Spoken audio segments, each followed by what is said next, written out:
છોટાઉદેપુર લોકસભા બેઠકના કોંગ્રેસ ઉમેદવાર સુખરામ રાઠવાએ નસવાડી ખાતે રેલી યોજી પોતાની જીતનો આશાવાદ વ્યક્ત કર્યો। 7/5/2024ના રોજ મતદાન થવાનું છે, ત્યારે મતદાનના દિવસો હવે ઓછા બાકી રહ્યા છે। છોટાઉદેપુર લોકસભા બેઠક ઉપર ભાજપ અને કોંગ્રેસ બંને ઉમેદવાર વચ્ચે સીધી ટક્કર જોવા મળી રહી છે। બંને ઉમેદવારો વધુને વધુ કોલ સંપર્ક સાધવા માટે પ્રયાસ કરી રહ્યા છે અને ડોર ટુ ડોર લોકોનો સંપર્ક કરી રહ્યા છે। કોંગ્રેસ દ્વારા હવે સમયનો સદુપયોગ કરીને વધારે લોકોને મળી શકાય તેવા પ્રયાસ થઈ રહ્યા છે। કોંગ્રેસ ઉમેદવાર સુખરામ રાઠવાએ નસવાડી ખાતે રેલી યોજી હતી, જેમાં કોંગ્રેસના કાર્યકર્તા તેમજ મોટી સંખ્યામાં લોકો જોડાયા હતા। આ રેલી નસવાડી બસ ડેપોથી નીકળી હતી અને બાપા સીતારામ મંદિરે પૂર્ણ થઈ હતી। કોંગ્રેસના ઉમેદવારને બજારમાં જનસમર્થન મળ્યું હતું, જ્યારે સુખરામ રાઠવાએ બાપા સીતારામ મંદિરે દર્શન કરી પોતાની જીતનો આશાવાદ વ્યક્ત કર્યો હતો। આજે અહીંયા નસવાડી ખાતે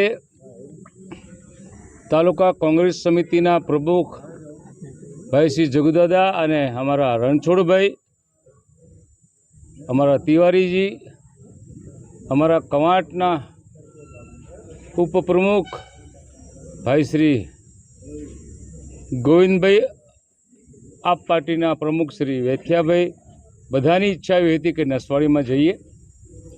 નસવાડી ટાઉનમાં મિત્રોને મળી શકાય નથી, મતદાતાઓને મળી શકાય નથી, યુવાનોને મળી શકાય નથી, તો આજે સમય કાઢીને કવાંટ ગામ મારું વતન કહેવાય, એમાં ફેરવણું કરીને નસવાડીમાં આવ્યો। નસવાડીમાં મતદારોએ જે સ્વાગત કર્યું, કાર્યકરોએ જે સ્વાગત કર્યું, એનાથી મને સવિશેષ આનંદ થયો।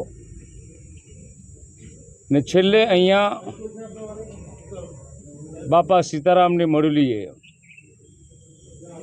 જે જગ વિખ્યાત છે રામ રોટીવાલા, એના દર્શન થયા। ઉપર ભગવાન શ્રી રામના દર્શન થયા। મારી જાતને મેં ધનભાગ સમજું છું કે આ નસવાડીમાં બાપા સીતારામ અને રામ લક્ષ્મણ જાનકી હનુમાનજીને દર્શન થયા।